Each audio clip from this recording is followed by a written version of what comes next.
Buenas tardes, nuestros queridos televidentes y, ¿cómo se llama? YouTubevidentes de Charlas y Cuentos Viva Palabra TV con el canal Tele Boyacá, que ha sido un gran aliado de Viva Palabra. Recordemos desde la pandemia, cuando nos transmitieron todo el festival para que pudiera llegar a muchos más lugares, y todas estas transmisiones, acercamientos y regalos que nos hace Tele Boyacá. Muchas gracias a todas sus directivas y a sus trabajadores. Estamos acá en el set de Viva Palabra con nuestra directora ejecutiva, quien es la productora del programa. Ahí me mira, me habla por el interno, nuestra camarógrafa y a veces también, que es la conductora del programa, Lorena, y todo el personal de Viva Palabra que nos está acompañando en esta tarde. Acaba de pasar Semana Santa, todos estamos todavía con el alma purificada. Algunos la purificaron en Cartagena, en San Andrés, en Coveñas. Otros nos tocó purificarla en Confama. Bueno, tenemos todo el proceso de Semana Santa acá, que tiene tantas historias, tantos cuentos tan bonitos, tan importantes y tan interesantes. Se me viene un poco a la memoria, porque claro, yo veía a este personaje así de cabellos que le caían por acá, así largos, y todo eso, y me hacía acordar del personaje que tenemos invitado para esta tarde.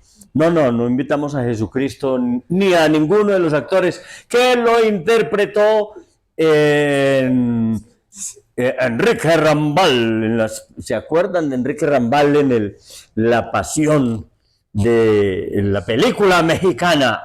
Las señoras lloraban, y cuando sacaron con otros actores, no, ese no es el verdadero Cristo. No, el verdadero es otro. Ese tan feo, ¿qué va a ser? Y entonces no les gustaba la película si no era Enrique Rambal.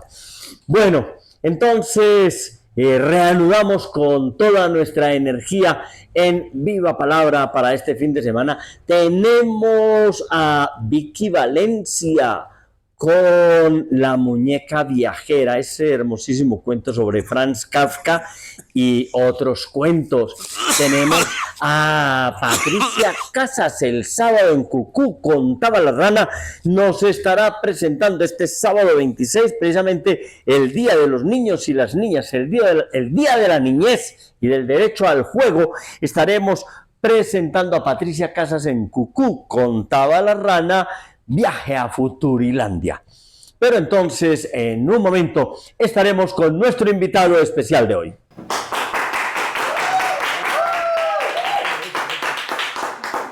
La Butaca Editorial es la editorial de los cuenteros de Medellín. Si quieres conocer sus libros, visita en Instagram @labutacaeditorial. Bien, la cuentería que se viene dando en Colombia como propuesta artística, como propuesta escénica, tiene raíces por allá metidas en la prehistoria, en la época precolombina, en la historia de estos cuenteros, narradores de los pueblos, del campo, toda esa gama de imaginación profunda a partir de las vivencias mismas, a veces duras, a veces hermosas, que tenemos desde los pueblos de Colombia. Por eso tenemos invitado en esta tarde a Luis Fernando Moncada.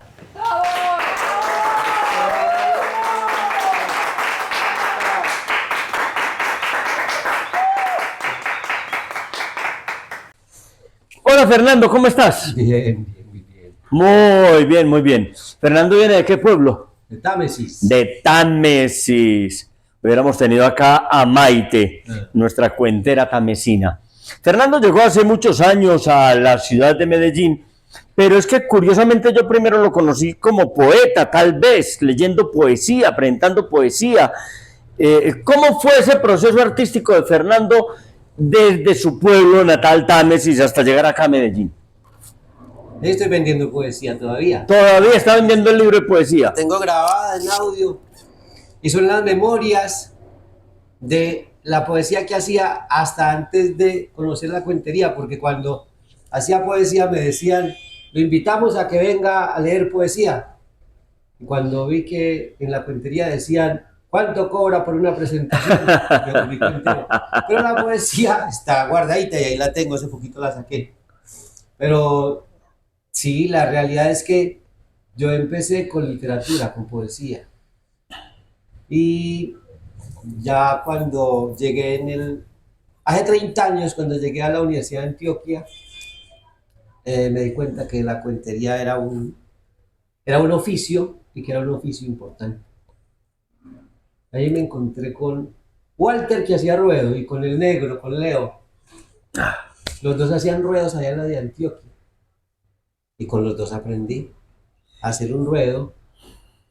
Y cuando eso era muy bueno porque uno pasaba el sombrero. Entonces las personas pagaban de acuerdo a sus posibilidades. Era algo muy digno. Ahí me volví cuentero. Sí, nos acaba de tocar una fibra muy dura, Fernando, hará como un mes. Álvaro León Pérez, cuentero, cirquero, teatrero.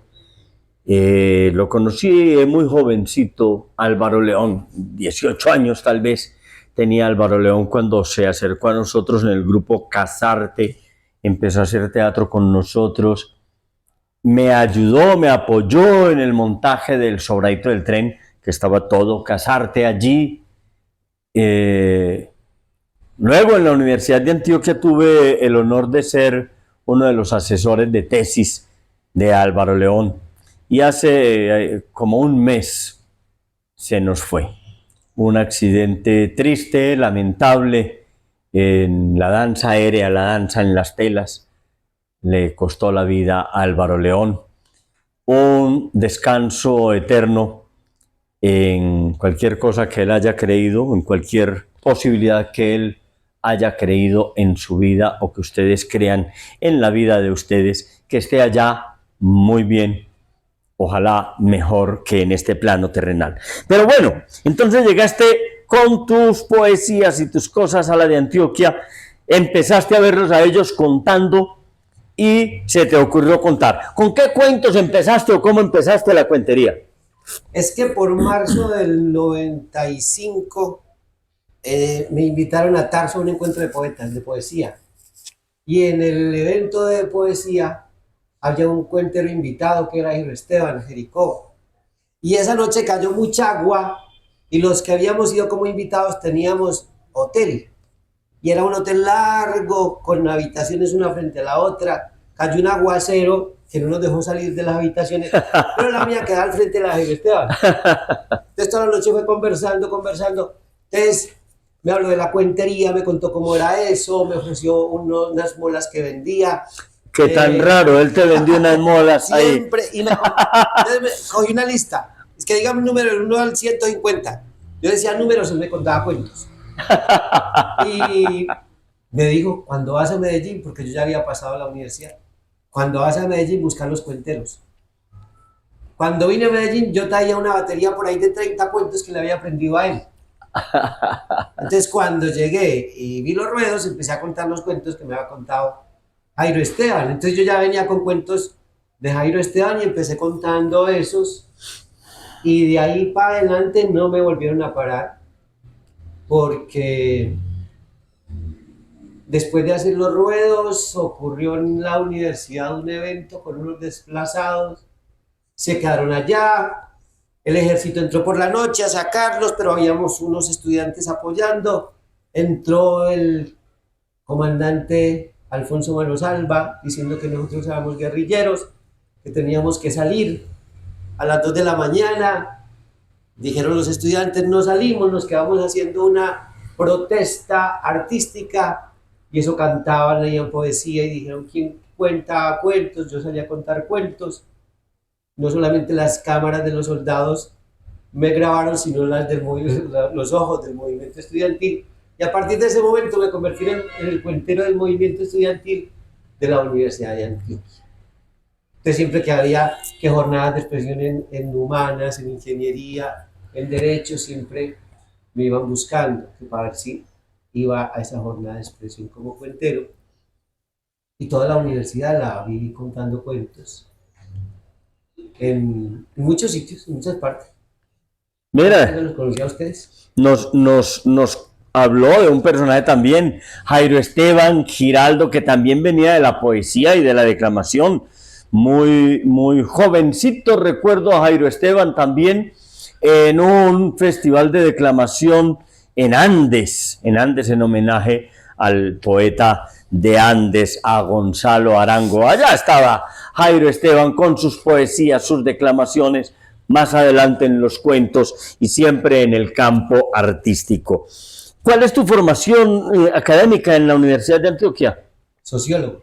Sociólogo. Bueno, también seguimos como en la línea. Hace 8 días tuvimos a la historiadora Patricia Uribe Neira, historiadora de la Universidad Nacional, hoy el sociólogo Fernando Moncada, egresado de la Universidad de Antioquia. ¿Cómo ha servido, cómo ha sido esa combinación de la poesía, la cuentería y la sociología? Como alguien que me preguntó, es que ¿por qué no ejerce? Que la vengo ejerciendo desde siempre. En el trabajo de grado mío se llama La palabra labra abra. Yo soy de esa generación de estudiantes cuenteros que quieren hacer el trabajo de grado referente a la cuentería. Entonces quería juntar la narración oral y la investigación social. Quería encontrar en la narración oral herramientas para la investigación social, para la entrevista cualitativa, para lograr que las personas contaran la historia en la entrevista. Y ahí hice un trabajo de grado que fue muy difícil porque casi no encuentro el objeto de estudio claro. Cuando uno empieza a hablar de cuentería, se pierde en la literatura y en el cuento.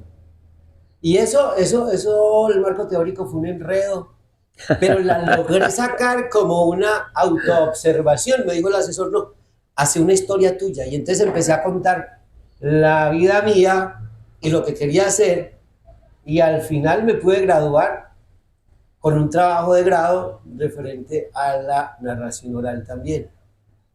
Entonces ahí ya empezó una claridad en esa búsqueda de juntar, digamos que la profesión con el oficio artístico. Y ya después me fui a dirigir la Casa de la Cultura de Támesis y empecé a enfocarme en director de cultura. Ese perfil me gustaba y lo fui armando. Luego fui director de cultura de Jardín, y luego llegó una ley que acabó con esos cargos. Entonces ya era por prestación de servicios. Vi la cosa maluca y dije, me vuelo de aquí, y volví a Medellín. Y yo siempre he venido contando, siempre, y en el 2013 gané beca de investigación.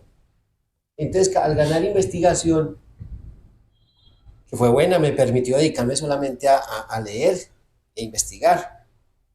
Se me abrió una puerta y era la gestión cultural. Entonces, la formación ya como sociólogo y las posibilidades que da para hacer proyectos, entonces empezaron a darme una manera de vivir que es la de cazarrecompensas. Yo gano proyectos desde hace más de 10 años, todo el año, todos los años gano becas de creación, becas de circulación, becas de proyección, becas de formación, todo lo que tenga que ver con oralidad, con cuentería, se va por patrimonio, se va por creación, se va por circulación, por donde se pueda, se abren caminos, y de eso vivimos, de eso vivimos. Bueno, les cuento que la conversación con Fernando es larga porque hay muchas cosas. Vamos a escucharle un cuento y en unos minutos regresaremos con él para tocar otros temas.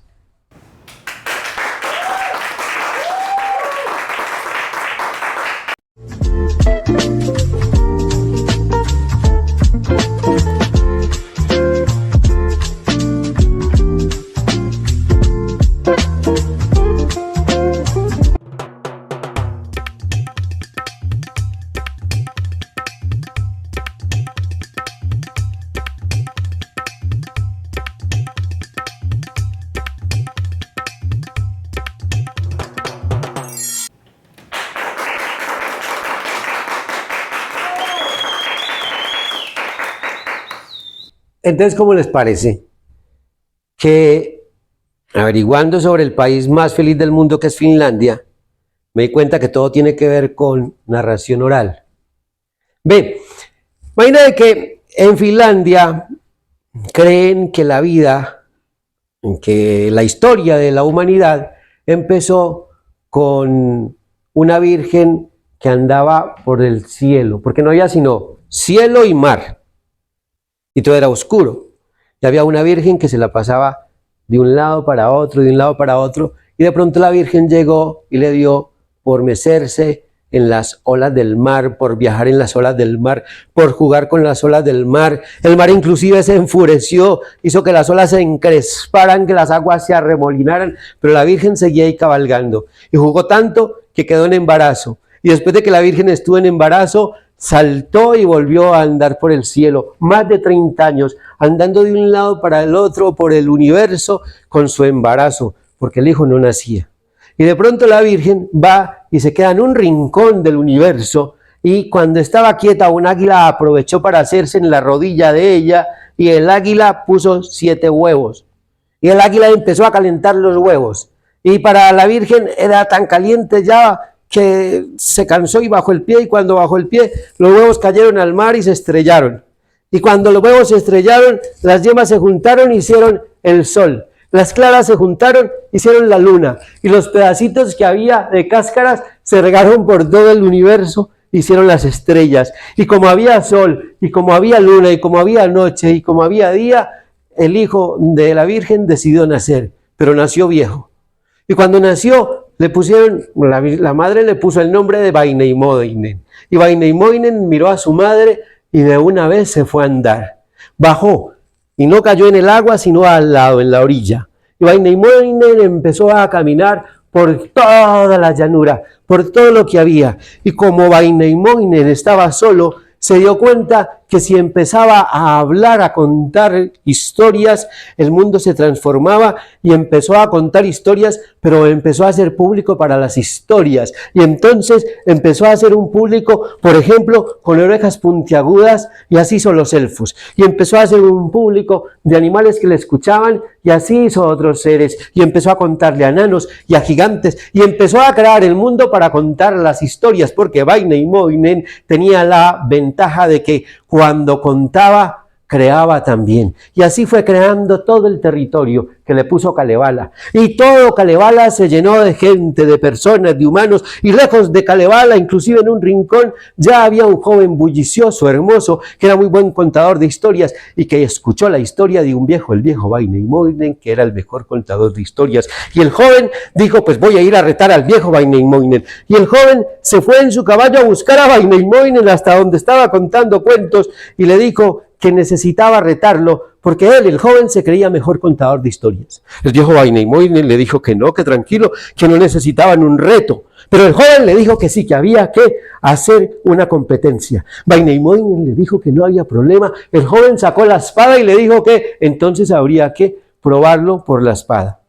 Väinämöinen empezó a enfurecerse y le dijo, está bien, cuente su cuento. Y el joven empezó a contar un cuento. El joven empezó a contar que hace muchos, pero muchos años los sentimientos estaban todos en un mismo sitio, y que los sentimientos empezaron a buscar cómo ponerse a jugar, y que el amor y la locura protagonizaron el cuento. Terminó un cuento muy bonito, y Väinämöinen le dijo que qué cuento tan bonito, que muy bien, que era un muy buen contador de historias.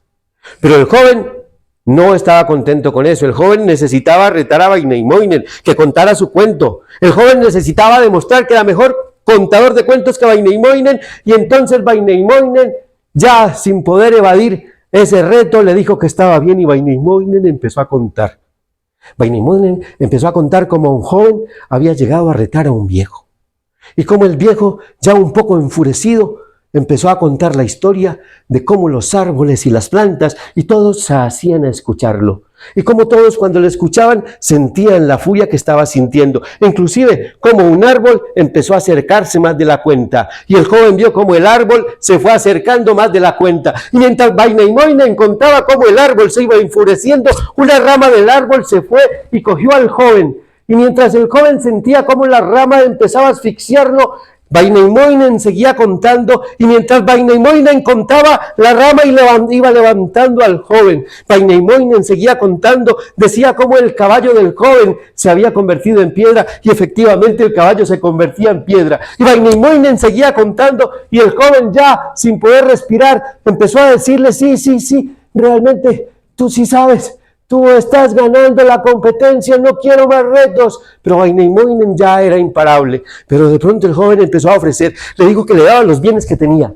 Vainaimoinen no le escuchaba y dijo que le daba a la hermana menor. Vainaimoinen, que había nacido viejo y solo, dijo: ¿y cómo es tu hermana? Y él ya entonces pudo aterrizar, porque la rama del árbol lo bajó. Y todo empezó a volver a la normalidad, aunque el caballo se quedó convertido en piedra. Y el joven le dijo que era la menor de las hijas de Pohyola. ¿Pohyola? Pohyola era el sitio donde estaban las mujeres más hermosas. Era arriba, al norte de Finlandia, por donde vivía Santa Claus. Así que Vainaimoinen se fue para Pohyola.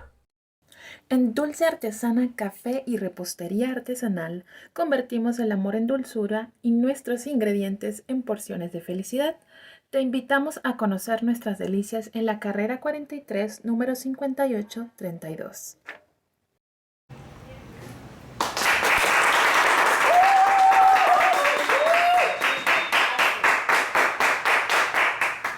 Bueno, ya escuchamos a Fernando, que se metió ahí con las tradiciones de Finlandia y todo esto de que fue el país invitado en la reciente Feria Infantil del Libro, Feria del Libro Infantil. Pero Fernando nace de una manera, digámoslo, un poco casual y silvestre en la cuentería, pero luego se ha metido en un proceso técnico y demás. Garzón Céspedes es una gran influencia en la cuentería hispanoamericana, en la cuentería de los países hispanohablantes. ¿Cómo llega Fernando a Francisco Garzón Céspedes? Cuando gané beca de investigación, yo siempre tuve un lío con la definición de lo que era el arte de narrar. No encontraba el camino.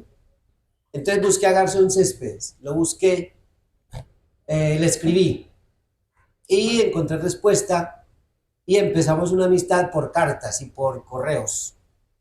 Y en esa amistad por cartas y por correos yo le iba contando las dudas que tenía, y él me iba aclarando cosas con su estilo, con su forma de ser.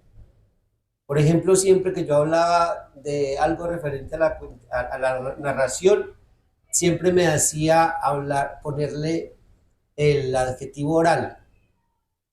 Oral, todo tiene que estar referido a la oralidad, porque si no se va difundiendo. Claro, porque puede ser narración escrita, narración qué sé yo, y demás, si estamos hablando de la oralidad, la narración oral escénica. Y de pronto la cogí. Yo, es que es por aquí, es oralidad.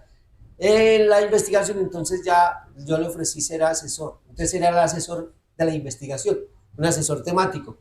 Y ahí empezó una amistad que ya pasó, digamos que a conversaciones sobre la vida personal. Ya era una cuestión de amigos, y yo tengo una amistad con Francisco Garzón Céspedes sin que nos hayamos visto. Míralo. Muy bien.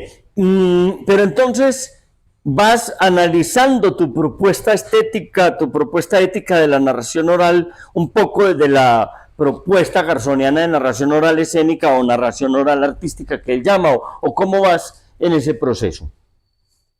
Francisco Garzón Céspedes lo supo, pero no quedó como muy claro en el país. Él habló de narración oral escénica. Y después de que se fue, entonces narración oral, dijo, aquí le falta es artística. Antes de ser escénica es un arte oral. Entonces decía, antes de ser un arte escénico es un arte oral. Entonces hay que hablar de artes orales. Entonces, prácticamente me dijo cómo era que se debería entender la narración oral perteneciente a la oralidad. Y yo me di cuenta que Francisco Garzón Céspedes tenía ya un esquema teórico claro. Solo que el esquema teórico de Francisco Garzón Céspedes no respondía a las lógicas de la academia. Él no estaba nombrando autores. Entonces yo me fui detrás de Walterón y persiguiendo a Walterón encontré a Eric Havelock, a McLuhan, a todo un círculo de teóricos de la oralidad. Teóricos de la oralidad. Y prácticamente yo lo que hice fue encontrar la teoría de Garzón y poderla desarrollar desde una teoría más académica. Entonces, cuando yo le mostré lo que tenía, entonces él siempre se alegró mucho porque estábamos de acuerdo. Y él sabe que yo lo que trabajo, o sea, yo no, digamos que lo que he hecho yo es llevar esa teoría de Garzón a un plano más académico y tenemos discusiones, ya hemos establecido discusiones. Por ejemplo, la integración de artes a Francisco Garzón no le suena. Él dice, es que la oralidad se tiene que reivindicar, es importante reivindicarla y eso no se puede mezclar con teatro. Porque si vos tenés la posibilidad de hacer una obra puramente oral y sacar el poder de la oralidad y defender la oralidad, ¿para qué te salís de ahí? Entonces él es cerrado ahí. Entonces yo le digo, no, pero es que la integración de las artes ya está clara en la narración oral y siempre ha existido y de alguna manera eso hace que mucha gente que trabaja el teatro se sienta excluida si uno no reconoce que la cuentería como proceso permite, las estéticas permiten, digamos, que ese tipo de obras diferentes. Claro, de todos modos, él defiende y ha defendido siempre la propuesta de una oralidad pura, por decirlo de algún modo, en su propuesta de narración oral artística, pero respeta y valora mucho los otros trabajos de integración. Pues él llevó a Alecos, que Alecos esencialmente es ilustrador y es músico, al Festival de Agüimes, al Festival de La Habana. Él era quien lo invitó y lo llevó, quien presentaba unos trabajos totalmente integrados de artes con música, con diapositivas, con dibujos, porque Alecos tiene el elemento de la ilustración muy metido en todo su proceso como artista plástico que es. En los nuevos montajes, vos fue el ganador de beca de creación del ministerio, y en los nuevos montajes, ¿cómo reflejas entonces la propuesta garzoniana ahí? Es que hay un asunto y es que la propuesta garzoniana, yo creo que hay una equivocación cuando se pone la propuesta garzoniana como si estuviera al lado de otras propuestas. Yo lo que siento es que lo que hizo Francisco Garzón Céspedes fue que en el movimiento artístico hizo una propuesta teórica general.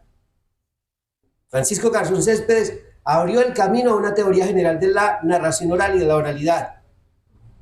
Y entonces esa teoría de Francisco Garzón Céspedes lo que hace es que si se saca de ese rincón y se mira como una teoría general, te muestra las herramientas y las formas de trabajar la oralidad en un plano artístico. Entonces uno no es garzoniano porque está haciendo un trabajo fundamentado en la oralidad. Uno no es garzoniano porque salga a contar y se vista de una manera discreta para no llamar la atención. Uno no es garzoniano si en vez de hacerse detrás de una biblioteca o detrás de una pared llena de dibujos, busca una pared que sea de un fondo neutro, porque la realidad es que lo que él está diciendo es, esto es el arte de hacer imaginar, y si vos vas a hacer imaginar, es mucho más fácil que la imaginación funcione si no tienes nada que distraiga en el fondo tuyo. Entonces, el asunto es que a mí me da risa cuando juegan a modalidades y cuando dicen, es que ese es garzoniano. No, Garzón es un referente en la teoría de lo que sería la oralidad artística. Y así uno puede coger otras personas que han escrito y empezar a mirar teorías, sin decir que alguien que es marxista porque entiende la sociedad desde la teoría de clases, desde las clases.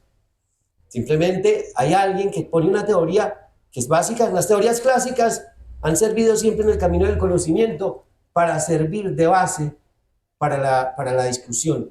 Y eso es Garzón Céspedes. Es un clásico, con una teoría que hay que estudiar. Bueno, amigos, amigas, ya vieron, les dije que la conversación con Fernando daba para muy largo. A Fernando, déjanos acá entonces cómo te pueden localizar para que nos despidamos ya. Él está ahora, para no traerle de antes, no, aquí en Santa Elena, el hombre vive relajado ahí con su familia y desde ahí sale para hacer todo su trabajo artístico y cultural. Déjanos cómo podemos localizarte, tus redes o tus teléfonos. Eso. Ah, sí, porque yo sigo vendiendo mi poesía. Es que la tengo en audiolibros. Entonces, me encuentran en Facebook como Luis Fernando Moncada Ospina. Hay un proceso que hace rato estoy manejando que es Escuela Narrate. Entonces, en escuelanarrate.com. Pero eso es Escuela de oralidad artística, se me olvidó.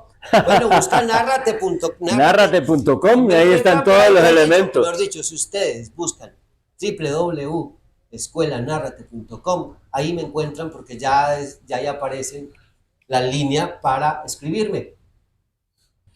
Bueno, amigos, muchas gracias. Que tengan todos una feliz semana, Fernando.